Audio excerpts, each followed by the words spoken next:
São 20 horas e 32 minutos e hoje nós estamos então aqui com o Luiz Fernando Mineiro, não é? Quer dizer, Mineiro, já adotei ele, é o seu sobrenome já, tá? Então, Luiz Fernando, tá tudo bem, querido? Seja bem-vindo. Muito obrigado. Academia Prática, eu preciso de uma camiseta dessa, viu? Opa, tem um monte lá. Então vou lá nessa próxima, eu vou lá segunda e quarta. Segunda-feira eu fui. Gente, a Gisele me matou. Imagina. Não, sexta-feira. Aí fui segunda, na quarta eu não consegui. De tão dolorida que eu tava.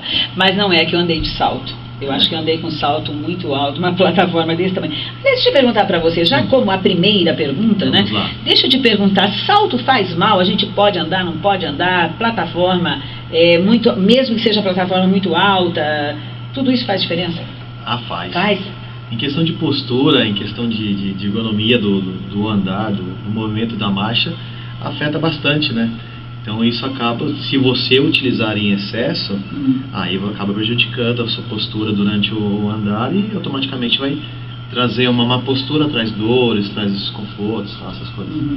Então salto, o que é permitido então, professor? Olha, um salto de uns 3 centímetros... É o que esses dias eu ouvi falando mesmo, um que salto é de até 3 bom, centímetros já é legal. Inclusive, quando você vai praticar atividade física também, a gente recomenda ter um leve salto. No tênis, você pode ver até tênis de corredor, a parte de trás onde fica o calcanhar é um pouquinho mais alto.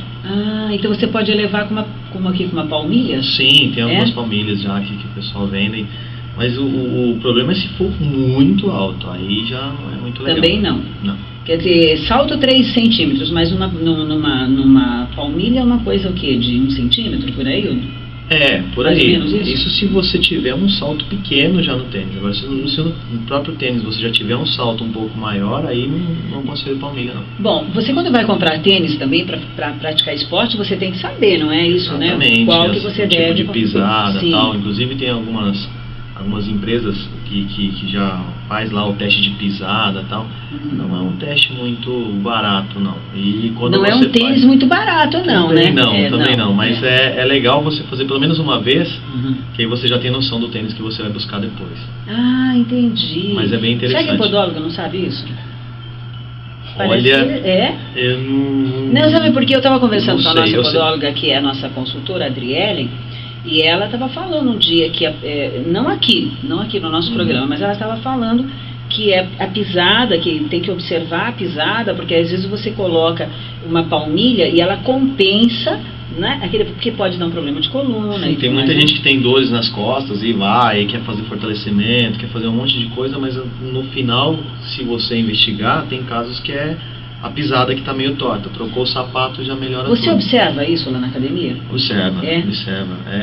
Lógico que a gente não tem a tecnologia de fazer o teste da pisada. Sim, mas vocês podem até recomendar que a pessoa vá... Sim, a gente observa não só na questão da pisada. Que a pisada a gente observa mais quando a pessoa está na esteira, que ela fica num movimento mais cíclico, e aí você consegue estar observando a pisada.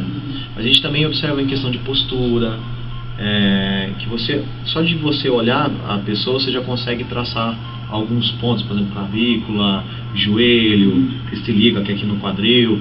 Alguns pontos que você observa, você consegue ver se ele tem uma escoliose, se ele tem uma lordose, uma cifose, essas curvaturas da coluna. Que legal, né? Sim. É bacana você pegar uma academia que cuida de você como um todo, né? Porque, que nem vejo, o caso do Pilates, eu tenho estado com algumas alunas e claro, na questão de ética eu não vou falar quem, mas a gente até sabe que existem alguns problemas, às vezes de ordem patológica, às vezes de ordem emocional, não é? E que a Gisele vai tratando com aquele jeitinho dela, ali ela vai cuidando. A gente costuma falar que lá, não só os profissionais de educação física, mas fisioterapeuta, o pessoal do Pilates, a gente é de tudo um pouquinho psicólogo, um pouquinho verdade, amigo, né? um pouquinho família. Mas é muito legal, a Pratique realmente é uma academia, pra mim assim, olha, eu lembro que eu frequentei uma academia que nem existe mais,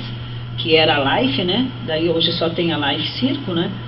Mas eu lembro que nós fizemos uma época lá na Life, e o meu neto inclusive frequentou a Life Circo também, Mas eu já vi outras academias, já vi inclusive academias que eu não quis nem ficar, entendeu? Porque você observa assim, não tem uma pessoa te olhando, e eu acho que uma academia você precisa prestar atenção nos seus alunos, né? Claro, mesmo que você não esteja fazendo o teu trabalho de personal, mas você precisa olhar nos seus alunos, porque como você está falando, de repente você observa que alguém não está muito certo ali, tem uma postura meio errada, e se você não observa aquilo, não vai, chega para a pessoa e pergunta, ela pode ter um agravamento daquilo ali. Sim. A gente costuma pregar bastante na questão do atendimento dentro da academia, e uma das coisas que a gente mais foca, principalmente no salão de musculação, que é onde, se a pessoa fizer o mínimo detalhe errado, já vai ter uma lesão, vai ter alguma coisa. Então, essa questão de atenção. Como você falou, lógico que a gente não consegue ter uma atenção exclusiva de personal. Não, mas você vai. Mas, na medida do possível, o professor está o tempo todo perto das pessoas. Às vezes, ele está olhando, mas não conversa com a pessoa. 5 minutinhos que você conversa com ela para uma montagem de treinamento, para saber que caminho traçar com a pessoa, vai modificar totalmente o norte, para onde que ele vai levar o treinamento, o objetivo que ele vai buscar. A gente chama isso de um programa, né? Sim, exatamente. Um programa de exercício. Aliás, falando em exercício, qual que é a diferença de atividade física para exercício físico? Exatamente. Eu tive conversando com alguns alunos, então até agradecer os alunos da Pratique. Será que estão assistindo a gente? Será? Eu tava brincando. Mandando a tiazinha lá, o pessoal não, eu tava brincando com a Marinal, isso. Eu acredito que tem algumas pessoas assistindo, porque eles me ajudaram a desenvolver algumas perguntas que são dúvidas que são comuns frequentes, lá, né? Então, porque todo mundo... O André outro dia me atendeu também. Me fez andar naquele... Nossa, aquele 7 lá me matou, viu? Daí eu vou diminuindo. Eu terminei com 3, 4. Tranquilo. Bom, aí uma dúvida assim, porque todo mundo fala atividade física, exercício físico é a mesma coisa, não é? Tem uma leve diferença. Atividade física é quando você faz algo que vai movimentar o corpo. Sim. E o exercício é quando você tem um foco. Por exemplo, vou varrer a casa. É uma atividade física. Por quê? Não é um exercício. Não é um exercício. Porque você vai varrer 10 vezes para um lado, 10 vezes para o outro. Não, eu vou varrer um pouco mais forte porque está leve para mim. Não é um negócio focado. Você está varrendo com intenção de limpar a casa. Isso é uma atividade. Uma atividade física. Ou, por exemplo, eu vou subir uma escada porque eu moro no 2º andar. Então, esse subir a escada, você não está subindo com foco. Eu quero subir a escada porque eu quero gastar X calorias, porque eu quero fortalecer tal músculo. Não é. Você pode utilizar a escada como exercício, mas desde que você foque o exercício. Certo. Aliás, subir e descer a escada é até uma boa, né? Desde que você foque nisso, desde que você esteja Quantos degraus assim para descer e subir é bom? Uns 19? 19 e 20? Desce, sobe 20, desce. Se você estiver animado, pode ser muitos. Mas não é correndo, né? Não. Lógico que assim, todo mundo tem a sua capacidade e a sua necessidade. Então, por exemplo, se tem uma pessoa muito bem condicionada, ela quer fazer um exercício de subida na escada, ela pode fazer quantos degraus? Depende muito do objetivo do treinamento. Eu já subi os 24 andares da Jovem Pan 3 vezes, rapaz. Valeu nunca mais. Nunca mais. Mas eu teve uma época, claro que não foi agora com essa idade, foi bem mais jovem, acho que eu tinha uns 40 anos mais ou menos, mas eu subia os degraus assim de 2 em 2 em 2 e descia de 2 e 3 e 3, eu ia descendo assim. Olha que absurdo, quanta besteira a gente faz, né? Porque no descer o impacto é muito alto, né? Muito maior do que na subida. Bom, e quando a gente deve começar o treinamento? Tem a ver com idade? Tem essa dúvida, porque tem gente que fala assim, na infância pode fazer exercício físico, pode fazer musculação, eu já tenho 50 anos de idade, tenho 60 anos de idade, eu já estou velho para fazer musculação, não compensa começar ou não. Então, assim, vamos primeiro na parte da infância. Tem vários estudos saindo agora que tinha aquela questão de se eu praticar musculação vai atrapalhar o crescimento. Isso está caindo por terra, tá? Lógico que, como eu falei, todo mundo tem a sua capacidade e a sua necessidade. Não tem como você colocar uma criança de 8 anos de idade para ficar fazendo força como gente grande numa movimentação de peitoral, que é o supino. Isso não cabe, mas dentro da capacidade dele você pode fazer. Tanto que ninguém nunca foi contra um futebol, um handball, uma arte marcial. E uma vez por semana, né? Que é um absurdo, né? Então, sei lá, se mata 45 minutos lá correndo, feito um maluco, quer dizer, pode dar um problema de coração. Ninguém nunca foi contra essas atividades e são exercícios. Inclusive, determinadas atividades tem uma intensidade muito maior do que a própria musculação. Exatamente. Então, você está falando do futebol, acho que o futebol é um exemplo próprio para ele. Tem questão de contato físico também, então tem o risco. Se você controlar todos os riscos dentro da musculação, não tem idade para começar. Você pode começar bem cedo. E para qualquer idade. Para qualquer idade. Desde que passe pelo médico, faça. Exatamente. Né? Tem que fazer tem que ter toda uma orientação. Não só na questão do médico, mas, por exemplo, eu indico bastante também a conduta com a nutricionista, que hoje em dia é fundamental. Vocês têm nutricionista lá? Temos alguns nutricionistas que a gente está indicando. Tal. Dentro da academia nós não temos ninguém trabalhando dentro da academia, mas temos alguns parceiros lá que a gente está indicando. Okay? E uma das perguntas aqui que veio para a gente, então, é de quanto em quanto tempo é bom trocar a série de treinamentos? Os estudos mostram que os melhores resultados que a gente tem é em torno de 4 a 6 semanas. 4 a 6 semanas você fica num determinado treinamento? Um determinado treinamento, tá? Que é onde você encontra os melhores resultados. Passou de 6 semanas, o seu corpo começa a se adaptar com o estímulo. E aí é legal você já estar trocando o treinamento, trocando a série de treinamento. Não precisa trocar drasticamente o treinamento. Por exemplo, eu estava fazendo um trabalho para ganhar massa muscular, que é a famosa hipertrofia. Não precisa de você trocar o objetivo. Às vezes você troca os exercícios, às vezes você troca o estímulo. Você estava trabalhando num dia um grupo muscular, no outro dia você trabalha outro grupo muscular. O que acontece no Pilates. Exatamente. Você tem que estar sempre constantemente trocando esses estímulos, porque senão o seu corpo vai adaptar. O ser humano ele foi feito para se adaptar. Então qualquer estímulo vai ter uma adaptação.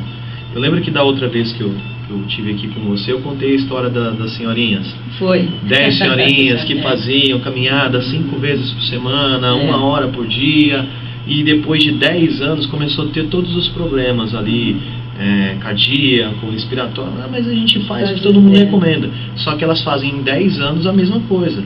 Não tem como você esperar resultados diferentes fazendo as mesmas coisas. Nossa, gente, é verdade. Você que em casa aí já sabe disso, vai andar, caminhar 1 ano lá, não adianta, né? Quer dizer, você tem que mudar. Quer dizer, por isso que a academia é bom, né? Exatamente. Porque ali você tem uma orientação.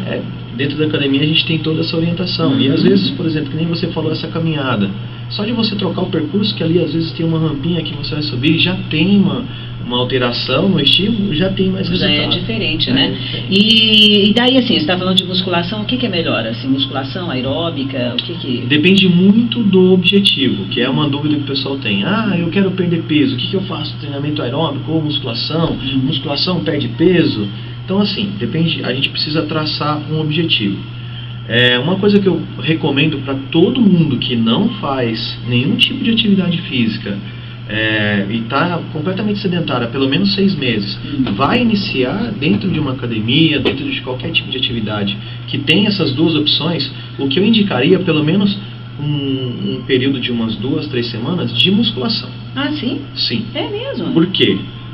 Nesse primeiro período de treinamento, nesse primeiro, o Pilates já se encaixa dentro. Então tá, porque eu já estou me sentindo aqui, assim, olha. Porque assim, a maioria das pessoas, o que todo mundo prega? O treinamento aeróbico que eu vou perder peso. Ok.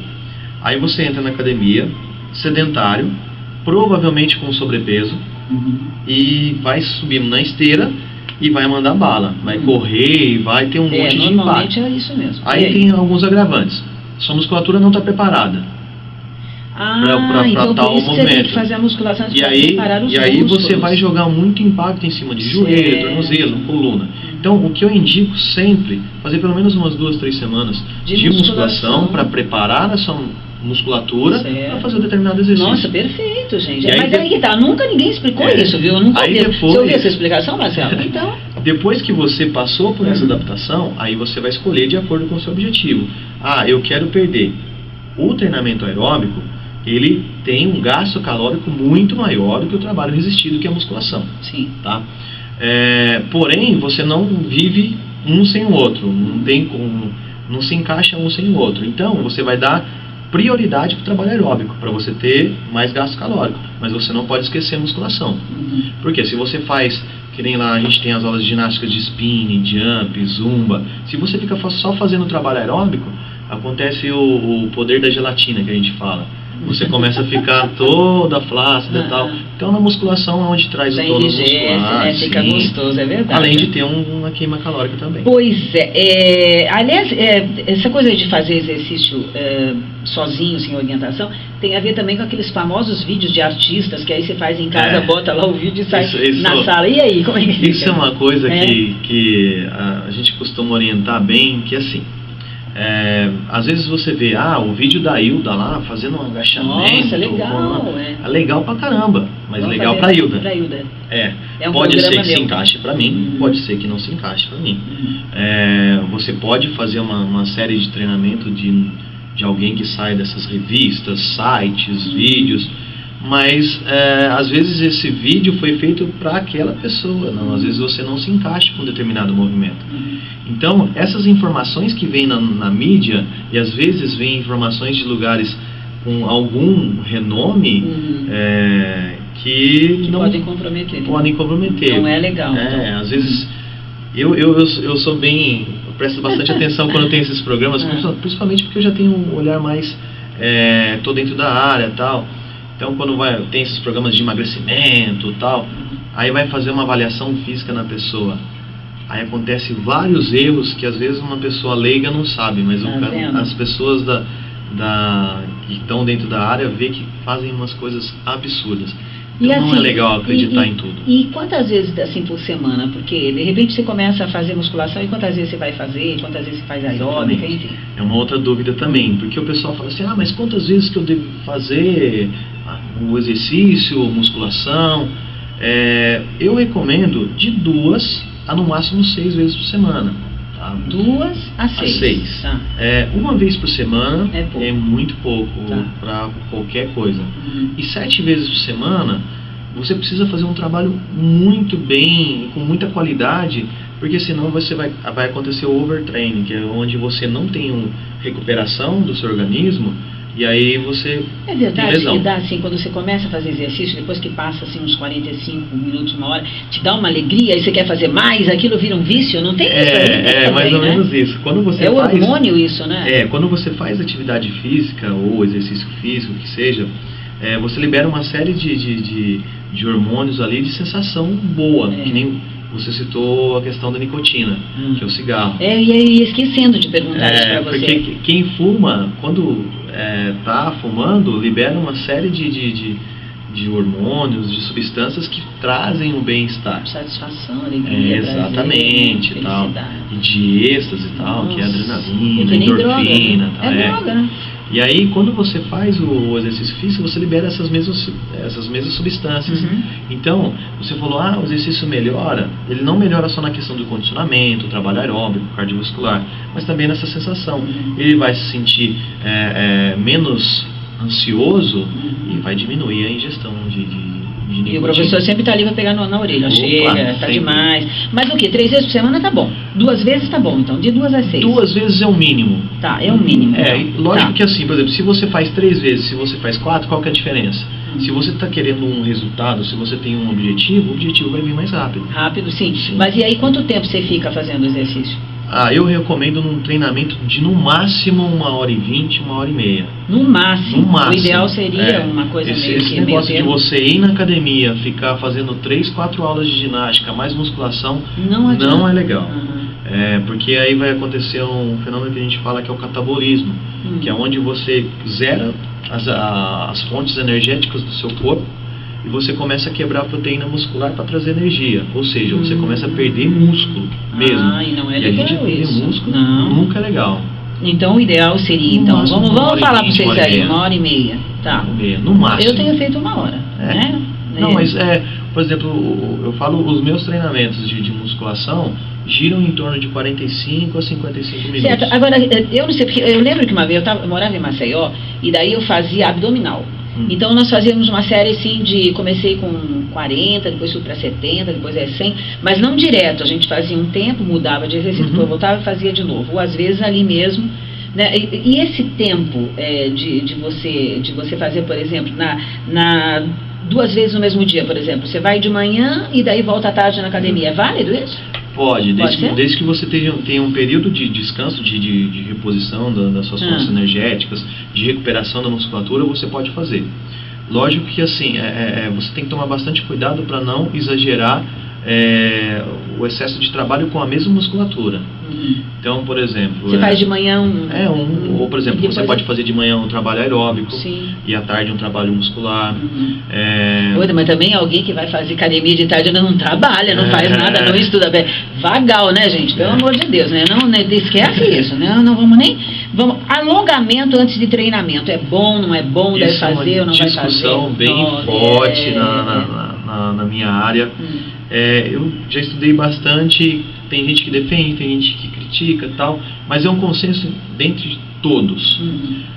O alongamento, veja bem, só o alongamento ele é prejudicial ao exercício. O que eu quero dizer com isso? Se você vai lá, faz um alongamento e depois você vai fazer um agachamento... Mostra aí no vídeo aí. Se você faz, por exemplo, um alongamento de braço. Assim. É o braço estendido aqui. Né? Se você faz um alongamento desse daqui, depois você vai fazer um exercício de costas, onde você faz a puxada, é prejudicial. Você cai rendimento e o risco de lesão é maior. Tá? Porém, aí tem muita gente que fala assim, mas o futebol vai lá, alonga para depois ir jogar. Sim, só que no futebol eles fazem de 15 a 20 minutos de alongamento, mais 45 minutos de aquecimento para depois ir para o jogo. Se a gente tiver disponibilidade de tempo de fazer um alongamento, depois fazer uma ativação, um aquecimento, perfeito. E antes de uma caminhada, não, também? Se você, dentro da caminhada, vamos supor que você faça a caminhada a 6 km por hora, você faz um alongamento e você inicia a sua caminhada a 6 km por hora, não recomendo. Você tem que iniciar num nível mais leve, mais fácil, caminhando mais tranquilo, pelo menos uns 2, 3 minutinhos, para você aquecer, fazer a ativação do seu corpo. Não sair correndo já, não, né? Então, a gente vê muito isso lá em São Paulo, no Ibirapuera, no Parque de Ibirapuera, frequentei muito. Eu já fiz muito exercício, viu, gente? Já andei de bicicleta muito. Agora que eu tô... Pra subir lá, nos degraus lá. Eu corria muito bem, viu? Imagina. Eu fazia campeonato de pedestrianismo, eu participava e sempre ganhava o primeiro e o segundo lugar. Então eu era boa nisso. Mas assim, eu via muita gente isso, aquecia e já saía correndo. Isso eu não recomendo em nenhum. Não é bom então. Bom, e aí, essa pergunta eu quero saber. Depois de quanto tempo de treinamento a gente consegue os primeiros resultados? Começa a ver assim, bota firminho aqui, olha, tchauzinho, não tem mais. Os melhores resultados, quando a gente consegue ter um resultado perceptível, em torno de 2 a 3 meses você já começa a ter um resultado perceptível. 2 a 3 meses. Você já começa a ter um resultado, desde que você faça um trabalho legal, tudo dentro daquele tempo, exatamente. Seguindo as orientações. Exatamente. Após esse período, não é que você não tenha resultado, mas você começa a ter um resultado inferior ao que você tinha. Vou citar um exemplo que eu cito ao pessoal lá na academia que acho que exemplifica bem isso. Vamos imaginar 2 pessoas, 2 corredores. Tá? Um cara é atleta de alto nível que corre em corridas internacionais os 100 metros. Tá? E uma pessoa que nunca correu na vida. Aí você coloca os 2 para correr. O corredor internacional faz os 100 metros em 10 segundos. O cara que nunca correu faz em 30. Aí você faz um treinamento todo periodizado, tal, para 3 meses. Aí você volta a testar os 2. O corredor lá, o atleta, correu em 9,99. O cara que nunca correu em 15. Por quê? O cara que nunca correu em 30, ele diminuiu pela metade o tempo dele. Só que ele nunca fazia nada. Então o corpo dele ele respondeu muito. O corpo estava feliz, né? Falar, agora eu tô como eu quero. Agora o atleta, ele já está muito perto do 100% dele, do nível máximo dele. Ele só vai manter. Exatamente. Por isso que dentro da musculação, por exemplo, a gente consegue ter muito resultado nos primeiros meses, aí depois dá aquela estagnada. É que nem quando a pessoa se converte, sabia? O cristianismo é assim, o amor inicial, aquele amor, como é que fala? Como é que eles falam? O primeiro amor.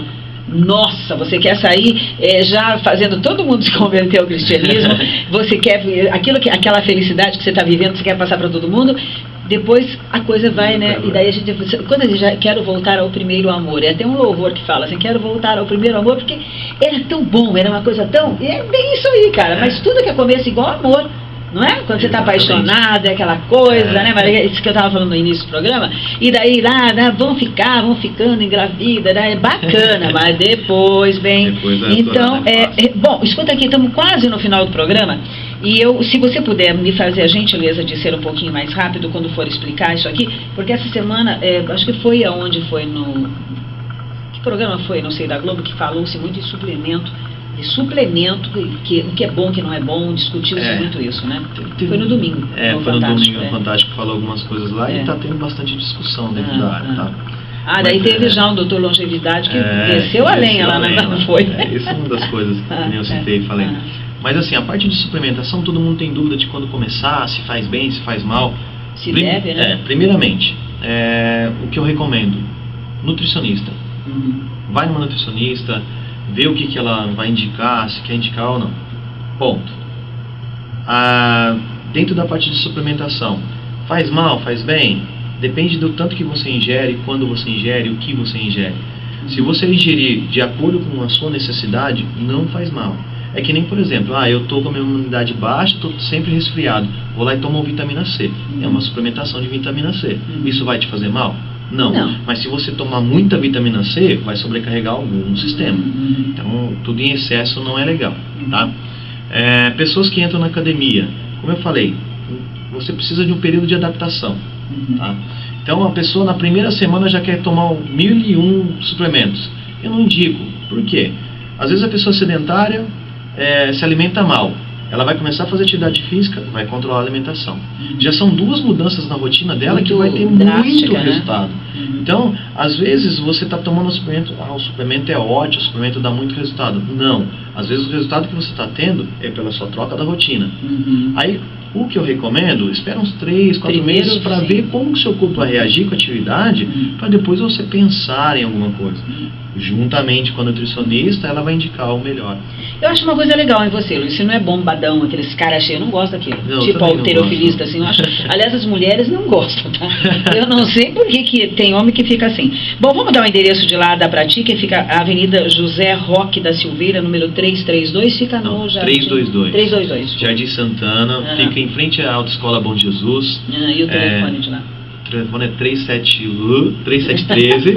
3713-7898. Repita. 3713-7898. Poxa, muito obrigada. Luiz, você volta aqui pra gente conversar mais um pouquinho? É um prazer. Porque sempre falta, né, algumas perguntas, mas infelizmente o papo estava muito bom.